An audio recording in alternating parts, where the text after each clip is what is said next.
Assalamualaikum warahmatullahi wabarakatuh. Dalam rangka melaksanakan kegiatan masa libur kerja, saya bersama teman sudah menjadi kebiasaan untuk melakukan penelitian yang menurutku penting dan mungkin tidak penting untuk orang lain. Seperti pada awal kata pendahulu ini, saya menyatakan bahwa diri saya bukanlah jebolan sekolah akademis yang memuat tentang perjalanan jenjang pendidikan sekolah perguruan tinggi, entah perguruan tinggi negeri maupun swasta.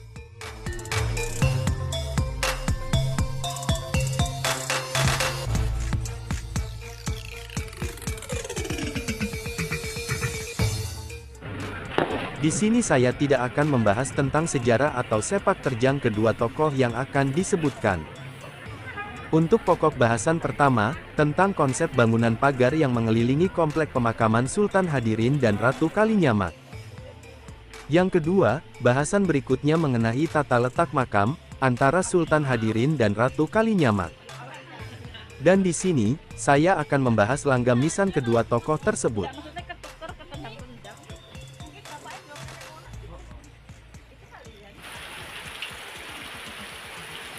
Di setiap daerah, pastinya memiliki kisah sejarah yang sangat berharga, serta meninggalkan jejak atau warisan yang nampak dan bermakna untuk masyarakat sekitarnya.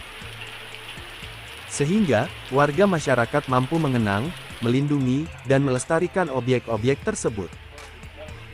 Sebagai acuan untuk pembelajaran hidup yang pernah berjalan, yang dianggap sebagai pesan moral yang pernah diciptakan. Saya tertarik untuk mengulas komplek pemakaman yang berada di belakang Masjid Kasepuhan Astana Sultan Hadirin.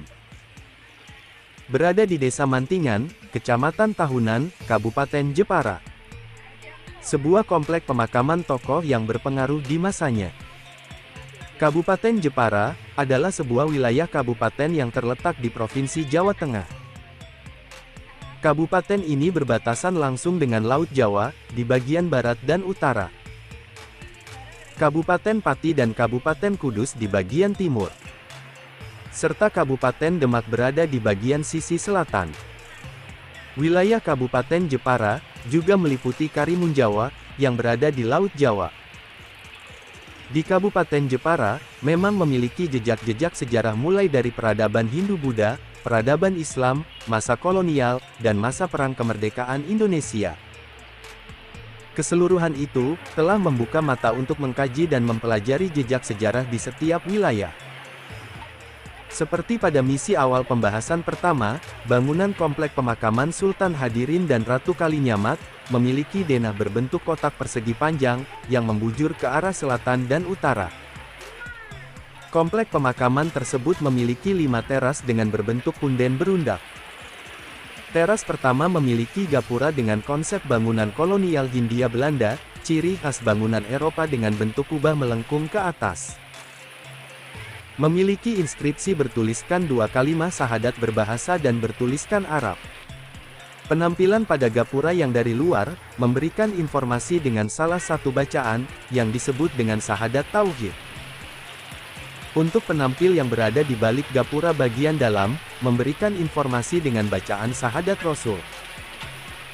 Sedangkan untuk bagian teras yang kedua, terdapat bangunan gapura tanpa kubah melengkung di bagian atas. Hanya 2 gapura yang berada di sisi kanan dan sisi kiri pintu masuk menuju komplek makam. Masih menggunakan bentuk arsitek gaya Eropa. Sedangkan teras ketiga, tidak terdapat bangunan gapura sama sekali, seperti halnya teras bagian pertama, kedua, keempat dan kelima. Berupa lahan lapang yang dijadikan komplek pemakaman Kasepuhan, yang memiliki perjalanan masa periode awal tahun 1900-an. Untuk bagian teras keempat, memiliki bangunan pagar bumi yang mengelilingi komplek pemakaman, lengkap dengan gapura langgam Majapahitan, disebut dengan gapura bentar.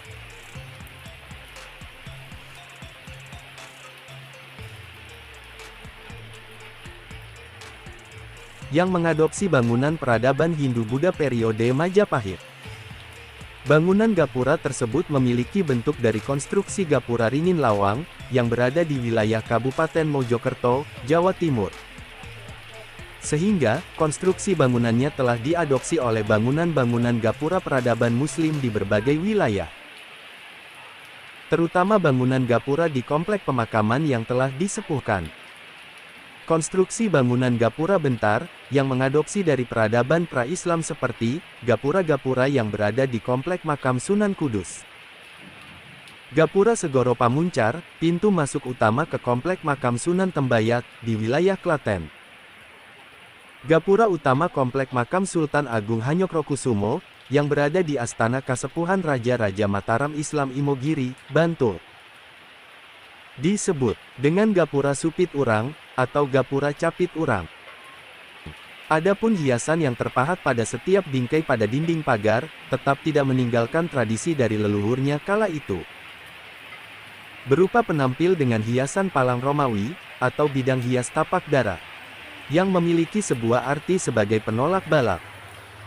Keseluruhan bangunan menggunakan material bata kuno atau banon. Perkiraan, bata-bata kuno tersebut dibuat, dan dipergunakan untuk membangun, sudah masuk periode Mataraman. Walaupun, secara kajian ilmiah, belum pernah ditemukan catatan yang membahas tentang objek tersebut. Akan tetapi, bangunan seperti ini memiliki perbandingan, dengan bangunan komplek makam Kasepuhan di Tembayat, Kota Gede dan Imogiri. Perbedaan hanya terletak pada komponennya saja, antara komponen banon periode Hindu-Buddha dan periode peradaban Islam. Perbedaan itu terletak pada ukuran besar dan kecil, tebal dan tipis, dan ukuran luasnya saja.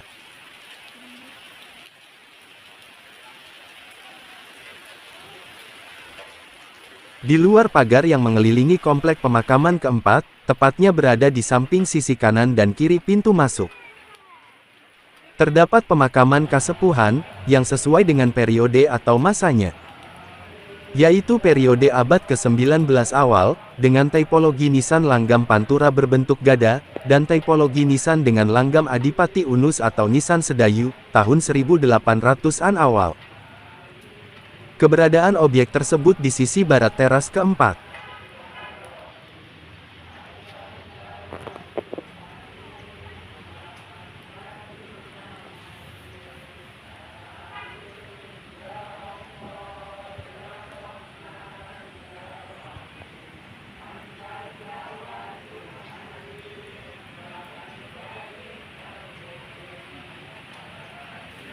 Sedangkan komplek pemakaman yang berada di sisi timur luar pagar, berdekatan dengan bangunan Masjid Agung Astana Sultan Hadirin, secara keseluruhan menggunakan langgam Adipati Unus, atau nisan langgam Sidayu.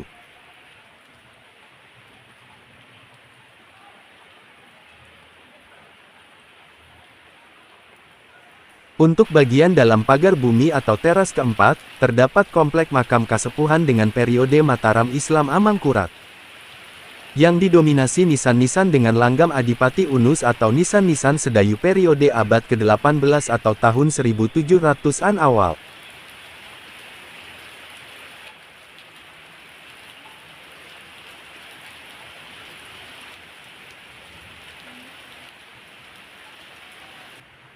Untuk teras yang kelima, adalah komplek pemakaman Sultan Hadirin dengan Ratu Kalinyamat, dan beberapa makam tokoh-tokoh penting di masanya. Komplek makam Sultan Hadirin dan Ratu Kalinyamat, berada di dalam pendopo dengan ruangan yang cukup luas, dikelilingi pagar bumi yang menggunakan bahan baku banon. Di teras kelima inilah, sebuah rangkaian bangunan pagar bumi memiliki pintu utama berupa gapura dengan langgam Majapahitan. Untuk sebutan dari bangunan tersebut adalah, bangunan gapura paduraksa yang lengkap dengan panel kusen dan daun pintu yang berbahan baku dari kayu.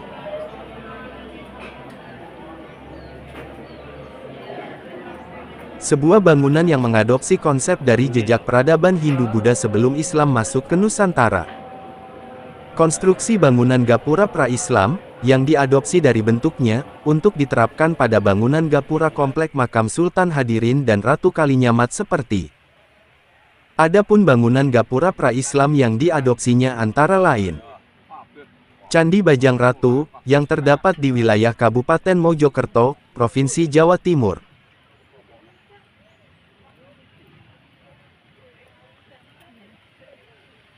Gapura Belahan 2, atau Gapura Lanang dan Gapura Wadon, Desa Wonosunyo, Kecamatan Gempol, Kabupaten Pasuruan, Provinsi Jawa Timur.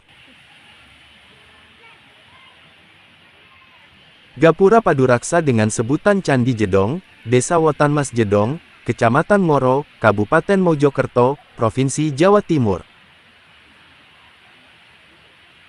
Gapura Paduraksa dengan sebutan Gapura Arya Penangsang, bangunan masa peralihan atau masa transisi, yang berada di Komplek Pemakaman Sunan Kudus, Gang Pejaten, Kauman, Kecamatan Kota Kudus, Kabupaten Kudus, Provinsi Jawa Tengah. Gapura pertama dari Komplek Makam Raja-Raja Mataram di Kota Gede, Yogyakarta.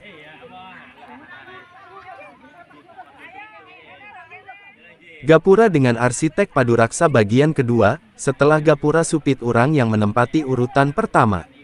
Berada di Komplek Pemakaman Sultan Agung Hanyokrokusumo, Imogiri, Bantul, Yogyakarta.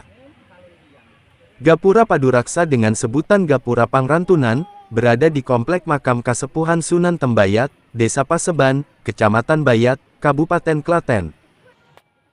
Untuk bahan konstruksi bangunan tersebut masih sama dengan pagar bumi yang mengelilingi komplek makam di teras yang keempat. Menggunakan banon periode Mataraman, dengan bidang hias sebagai penampilnya, berupa bunga ceplok piring dan palang Romawi, atau pahatan tapak dara.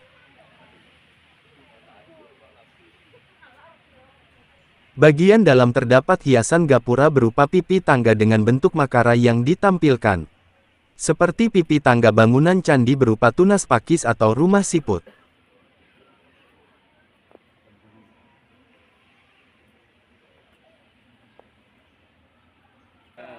Makam Sultan Hadirin berada pada bagian tengah di antara makam Ratu Kalinyamat, dan salah satu makam tokoh yang diduga puteranya.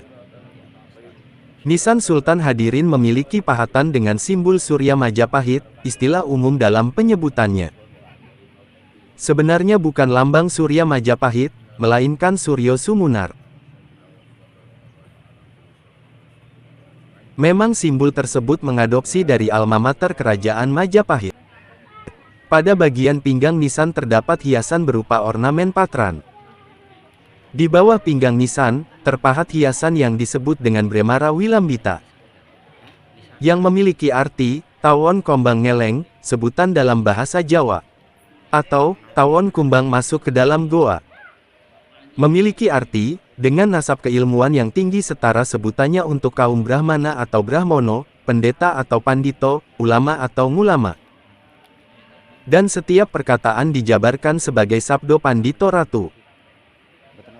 Yang artinya, setiap ucapan, atau setiap perkataan guru adalah perintah ratu atau raja. Dengan pahatan tumbuh-tumbuhan berupa daun waru yang memiliki bingkai. Daun waru dengan sebutan weru, dengan peralihan kalimat weruh, dalam sebutan bahasa Jawa. Seorang tokoh yang memiliki kaweruh, atau kelebihan dalam bidang ilmu agama dan ilmu tatanan pemerintahan. Untuk pahatan nisan Ratu Kalinyamat, dan nisan yang diduga puteranya, sama-sama memiliki simbol yang sama. Berbeda dengan simbol nisan Sultan Hadirin. Kedua nisan tersebut memiliki simbol dengan pahatan bulan sempurna, atau pahatan Purnama Sidi, yang dijadikan bingkai dua kalimat dengan tulisan dan berbahasa Arab. Yang memberikan keterangan bahwa, tulisan tersebut terbaca dua kalimat syahadat. Syahadat Tauhid dan Syahadat Rasul. Sama-sama memiliki pahatan berupa patran, yang terdapat pada bagian pinggang nisan. Dan pahatan weru atau sebutan Bremara Wilambita pada bagian kaki nisannya.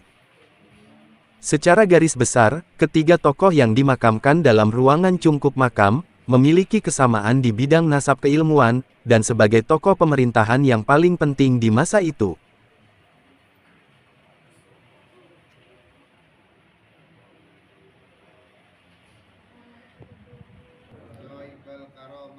Ratu Kalinyamat dikenal sebagai tokoh historis legendaris yang dibicarakan masyarakat dengan berbagai versi. Sebab akibat dari peperangan melawan Arya Penangsang, di Jepara juga terdapat toponim, nama sebuah desa yang berhubungan dengan dicederainya Pangeran Hadirin oleh prajurit Arya Penangsang hingga tewas.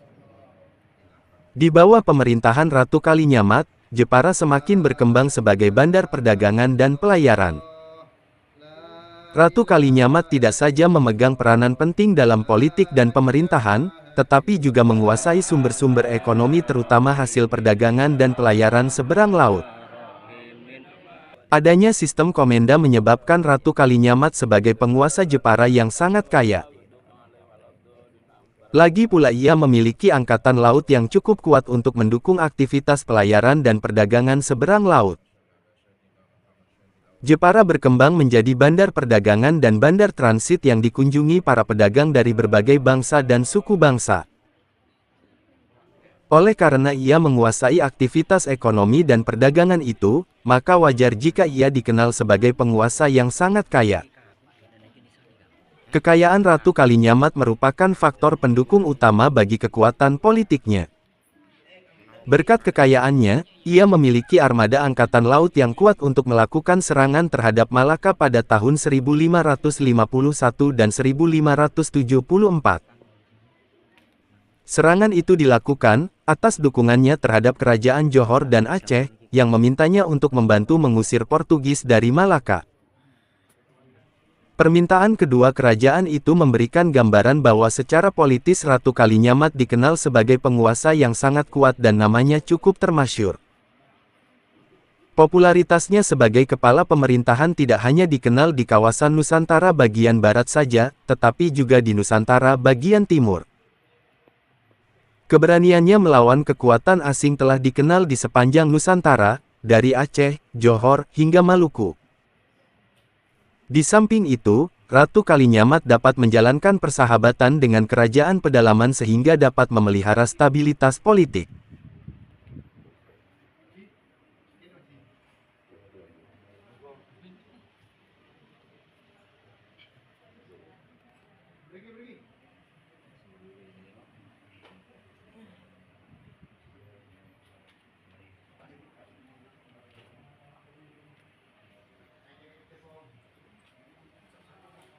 Dalam masa pemerintahannya, ia tidak mempunyai musuh.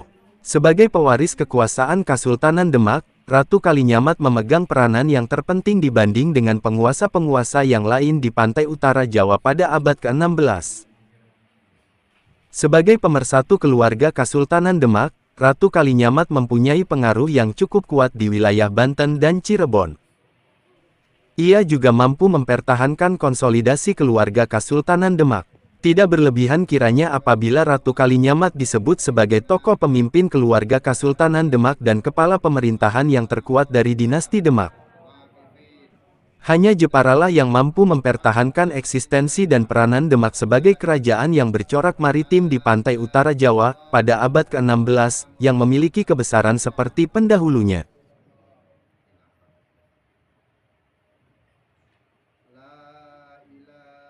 Dengan mempelajari kehidupan dan peranan Ratu Kalinyamat, diperoleh pandangan yang lebih lengkap mengenai perkembangan historis peranan dan kedudukan wanita Indonesia. Ratu Kalinyamat menggambarkan sosok wanita yang tidak dibatasi oleh tradisi. Aktivitas dan peranan Ratu Kalinyamat memberikan suatu bukti bahwa tidaklah benar jika wanita Jawa, dari kalangan bangsawan tinggi, sangat dibelenggu oleh kungkungan feodalisme. Kasus Ratu Kalinyamat jelas membuktikan bahwa wanita kalangan bangsawan justru mempunyai peluang yang lebih besar untuk tampil, guna memainkan peranan penting yang sangat dibutuhkan, baik dalam bidang politik maupun ekonomi. Karena didukung oleh wewenang tradisional, yang terutama karena masih keturunan dari keluarga besar Ratu Kalinyamat.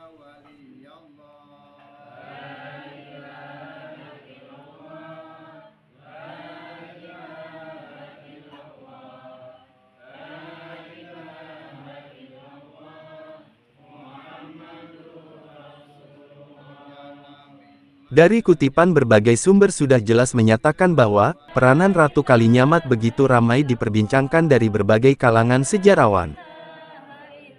Berbanding terbalik dengan Sultan Hadirin, hanya dikenal oleh kalangan banyak masyarakat dari segi nasab keilmuannya sebagai tokoh ulama dan tokoh pemerintahan. Mulai dari sinilah, kadang masyarakat luas belum tepat dalam memahami konsep pemakaman kedua tokoh tersebut. Perihal tentang ziarah dan mengenali makam tokoh yang dituju. Kebanyakan para peziarah menganggap bahwa makam Sultan Hadirin dianggap sebagai makam Ratu Kalinyamat. Bahkan sebaliknya, makam tokoh Ratu Kalinyamat dianggap sebagai makam tokoh Sultan Hadirin. Ketentuan ini hanya berdasarkan megahnya bangunan makam, indahnya dan ramainya ornamen yang terpahat pada bagian nisan dan bangunan jirat makam. Dalam konsep penataan makam, jika sang tokoh memiliki 2 orang putera dan 1 puteri, maka putera kedua akan dimakamkan di sisi sebelah paling ujung barat. Disusul makam yang berikutnya, makam putera pertamanya. Makam yang ketiga, atau makam yang berada di bagian tengah, adalah makam sang ayah. Disusul makam sang ibu, dan disusul makam anak perempuan. Jika kita amati konsep penataan makam Sultan Hadirin dan Ratu Kalinyamat masih mengikuti penataan makam pada masanya atau pepundennya yang terdahulu. Dalam pengamatan, bagian ujung atas sisi paling selatan barisan pertama, berjajar 3 makam yang ditokohkan kala itu. 2 dari ketiga makam tersebut sudah ditetapkan nama tokohnya, yaitu Sultan Hadirin dan Ratu Kalinyamat. Urutan itu jika amati dari sisi timur ke barat, ada makam tokoh Ratu Kalinyamat. Disusul makam suaminya yaitu Sultan Hadirin, yang berada di posisi paling tengah dari kedua makam. Disusul makam berikutnya, yang belum diketahui nama dan asal-usulnya. Akan tetapi, jika mengacu pada konsep pemakaman yang sudah diperjelas, seharusnya, makam yang berada di bagian ujung sisi barat, adalah makam salah satu anggota keluarga dari kedua tokoh tersebut. Dugaan sementara yang dimaksud adalah, makam putera dari Sultan Hadirin dan Ratu Kalinyamat. Untuk alasannya, tidak akan mungkin jika makam yang berada di ujung sisi barat, yang bersanding dengan makam Sultan Hadirin, bukan makam salah satu anggota dari keluarganya.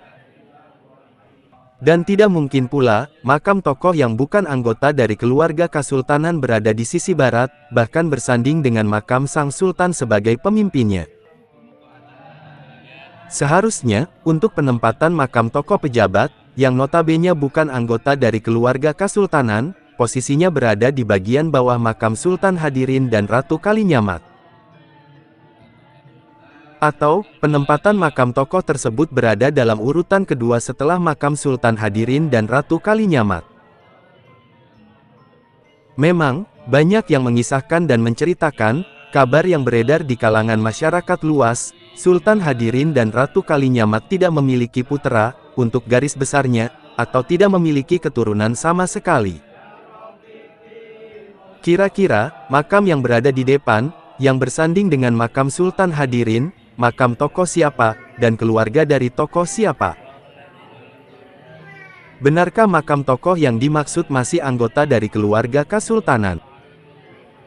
Ataukah, makam tokoh yang dimaksud bukan anggota dari keluarganya? Peristiwa ini, atau keadaan ini masih diselimuti dengan misteri, dan menimbulkan suatu pertanyaan yang belum terjawab sampai saat ini. Untuk kebenarannya, memang jika dilihat dan diamati untuk pahatan nisan dan bangunan jirat makam tokoh yang dimaksud, masih satu periode dengan sepak terjang Sultan Hadirin dan Ratu Kalinyamat. Dengan pahatan atau tipologi langgam Demak, yang memberi keterangan periode 1500-an. Juga memberikan keterangan bahwa, nisan tokoh yang dimaksud berjenis kelamin laki-laki.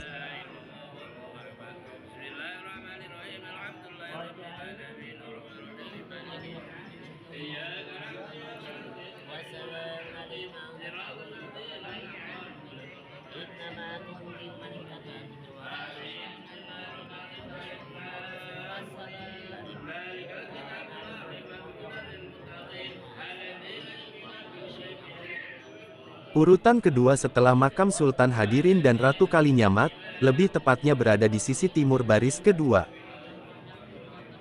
Makam salah satu tokoh ini berada di bawah makam Ratu Kalinyamat dan hampir ditertata secara berjajar. Terdapat makam seseorang dengan nasab keilmuan yang tidak diragukan lagi.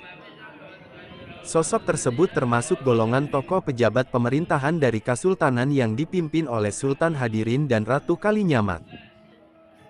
Untuk tipologi nisan memberikan keterangan, dengan langgam Lamongan Jawa Timuran. Kondisi bangunan jirat makam, dan kondisi pahatan nisan masih terlihat utuh dan masih sempurna. Bahan baku yang digunakan untuk pembangunan makam dipilih dari bahan baku batuan putih, sejenis batu cadas atau wadas. Yang rentan akan sentuhan benda keras, pelapukan atau korosi.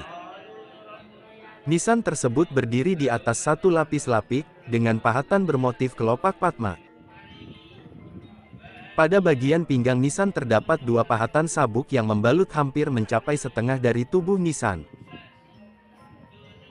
Untuk pahatan berupa balutan sabuk di atas pinggang, pahatan ini yang nantinya akan dipakai lagi untuk nisan periode berikutnya.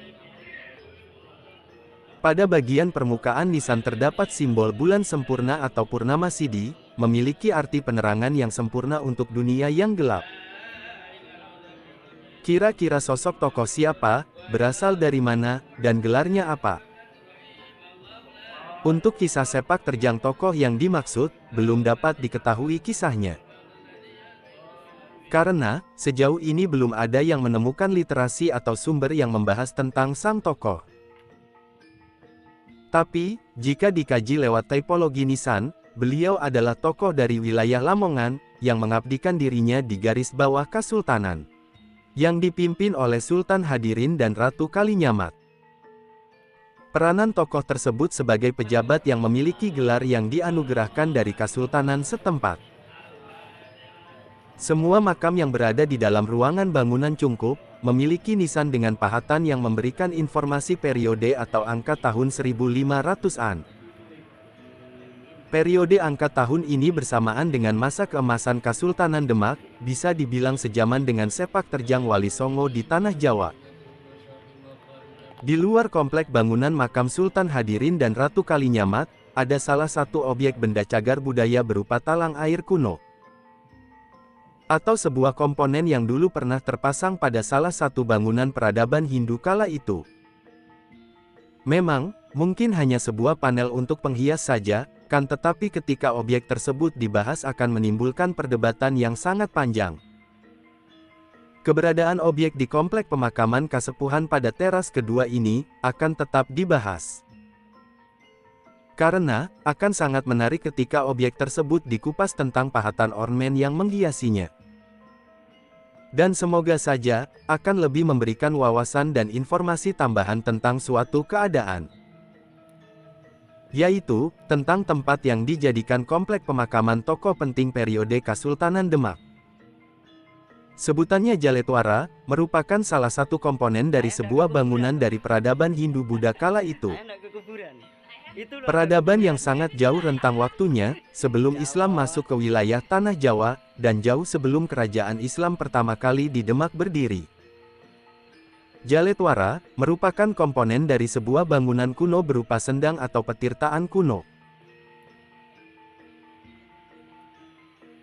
Panel Jaletwara juga terpasang pada konstruksi bangunan candi, tempat pemujaan dewa masa itu. Penggunaan panel tersebut, hanya berada di bangunan petirtaan atau sendang kuno yang memiliki sumber mata air yang memancar atau mancur. Sedangkan untuk bangunan candi, panel Jaletwara difungsikan sebagai penghias tiap sudut kaki atau selasar bangunan candi. Dan memiliki fungsi untuk pembuangan curah air hujan yang tergenang di atas lantai kaki candi. Supaya tidak terjadi korosi, pelapukan, pada komponen-komponen pada lantai itu sendiri. Efek dari zat asam yang terbawa oleh curah hujan yang begitu banyak. Komponen Jaletwara tersebut, juga tidak bisa dijadikan acuan untuk menetapkan asal-muasal dari sebuah bangunan, antara petirtaan kuno atau bangunan candi.